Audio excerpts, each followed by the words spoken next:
Enter the Dragon Horde! Hello folks, welcome to Cover, where I, your resident dragon, hoarder of TTRPG books, reads every single TTRPG book I own, at least 5,000, cover to cover, and talk about them. Today we are talking about Come Out From Your Grave by Basil Wright, found in the Griot Anthology. But before we dive into that, introductions!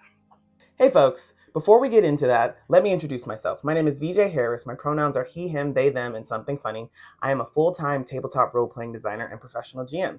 You might recognize my name from things such as MCDM Productions Arcadia, Flea Mortals, and An Elf and an Orc Had a Little Baby, Volumes 1 through 4. Before we get going, I've got something to show you.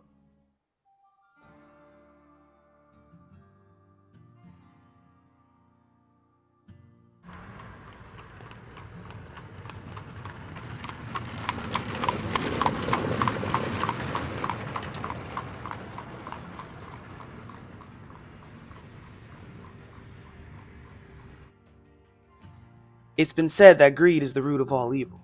They'd be right this time around. The gods are forgotten. The harvesting of essentia, the substance that powers all magic in the dry lands, is all that matters. It comes before friend, comes before family, comes before life. Even though greed has replaced the divine in the hearts of man, one god has not forgotten. Kudamat, the first Doom. With the greed of mortals, its awakening is inevitable. The Doom Awakens is a Daggerheart Colossus of the Drylands game.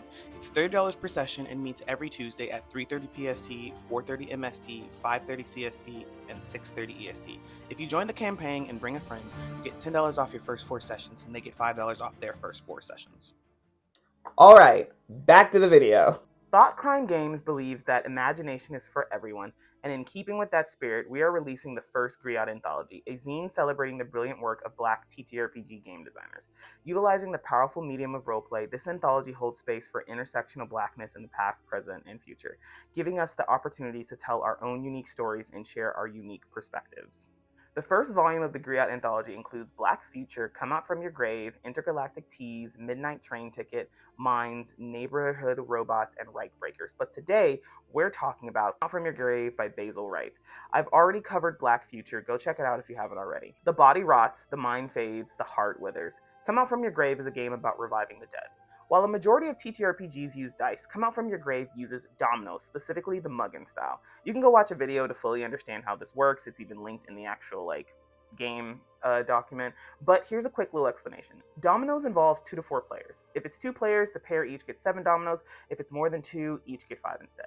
The player with the highest doubles, double blanks, 1, 2, 3, 4, 5, 6, places that down first, and then the person to the right of them goes. If you played a 6, then the domino that has to be played next is a 6. Unlike every other subsequent turn, the first domino can be played off of all 4 sides, so top, bottom, left, right. After that, you can only play dominoes off of 2 sides. If a player doesn't have a 6, they grab from the boneyard, which has all the remaining dice not given out to the players until they get a 6. If there are no dominoes in the boneyard, that player loses their turn. Once a player no longer has any dominoes in their hand, that round is over, and the way you total points is by counting each dot in all the other players' hands. The first one to get to the agreed upon number wins. Now, what I just described to you is one of the many ways to play, so don't take this as the only way to ever play this game. Now, that's one of the kind of standard ways to play, but let's add the Muggins rule. It's very much the same, except if the total open ends of the dominoes layout equals something divisible by 5, 10, 15, 20, the player scores that amount. Where the Muggins comes in is if the player that did that particular combination doesn't call it out, the person that does gets the points instead. Come Out From Your Grave is a GM-less game for 2 to 4 players with 1 player as the spirit and the rest as revivalist. You have gathered here today to revive the dead. Your success or failure depends on all of you. When creating a revivalist, you have to answer 2 questions of your choice. How did you cause this death? What won't you sacrifice for this ritual? What debt do you owe another revivalist? How many times have you done this ritual? What do you stand to gain from this? You are dead. Come out from your grave. When creating a spirit, you have to answer 2 questions of your choice. How many times have you been revived? What secret binds you to a revivalist? What aspects of yourself do you fixate on? What knowledge will you lose upon revival? In the actual anthology, spirit abilities come first, and then there's Hear Me, O Spirit, which delves further into the mechanics of the game overall. We are going to talk about the mechanics of the games first. Like I mentioned before, Come Out From Your Grave uses the Muggin style of dominoes, but it's got some variation. The game's ending score is set to 99. I think typically it's like 250 for regular dominoes. The spirit can use any of his abilities without expending usage whenever they notice before anyone else that a player has placed a domino that will result in a score when calling muggins. You describe the supernatural effect that occurs and the players react to that. Once the boneyard only has 2 dominoes left, the hand ends. Each hand, called the resurrection phase, represents an attempt to revive a specific part of the spirit. Body first, then mind, then heart. You play each hand until all resurrection phases are complete. Whenever you draw a domino during a phase, you describe your sacrifice, which should be appropriate for the part of the spirit being revived. Body parts for body, memory for mind, emotion for heart. Each part of the spirit has its own score that needs to be met at the end of the hand. Body is 33, mind is 66, heart is 99. The spirit is the one tracking the final score. When a hand ends, all the dots on the dominoes in the player's hands are counted and compared to the necessary score. If it's plus or minus 10 points from the goal, it's a success. If it's minus 15 or more from the goal, there's a severely negative consequence. If it's 15 plus, there's a severely positive consequence. Okay, on to the spirit.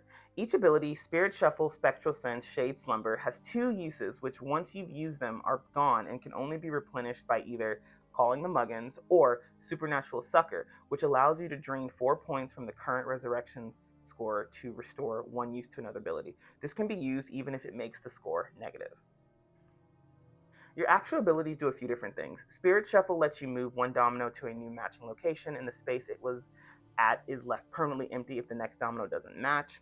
Spectral Sense allows you to swap 1 domino between 2 players, and Shade Slumber lets you return a domino on the field to the boneyard.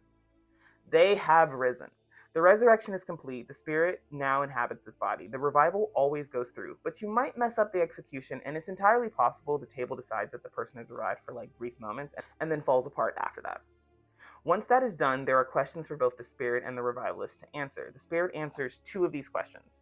How do you feel in this new body? What did you do upon being revived? Do you remain in this form?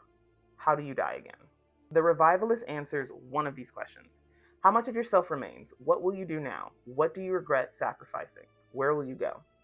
I love games that either don't just use dice or don't use dice at all, so seeing this was only using dominoes was very refreshing and thematically on point with the game since dominoes has a history of being referred to as bones. My understanding is because the dominoes used to be made out of bones. I definitely recommend people playing this. However, I do have some issues with this particular game. First, you're 2 pages in before you learn that this game uses dominoes, and you're 3 pages in before learning that the particular style of dominoes you use is muggins. Don't get me wrong, while I do like unique layout design of TTRPG products, including with instructions, I think that what you need and how the game works should be the first thing people see after writing something that gives the vibes of the game. Second, I think at the top of spirit abilities or before the spirit questions, there should have been a blurb explaining that you may or may not want to be revived. From all the abilities to me, it seemed like the spirit didn't want to come back, but I reached out to Basil, the creator and a buddy of mine, to get clarification, and it could be a lot of different options, like trying to revive my lover, being resurrected against their will, or even we're a bunch of clueless dorks that want to try our hand at reviving someone. Finally, for the severely negative or severely positive consequences from comparing the scores, I think some examples would have been good for people who aren't sure what to do. I know I couldn't really think of anything. It doesn't even have to be mechanical, it can just be more consequences when it comes to the questions asked at the end. But other than that, folks, I've got no issues with this, so my pre-playing this game recommendation is to check it out. I will be playing this game and probably making that available to the public as soon as I figure out how to play dominoes virtually and make sure everybody can see stuff. So when that happens, I'll make a follow-up on the gameplay. There it is. See you in the next one, folks. Peace out.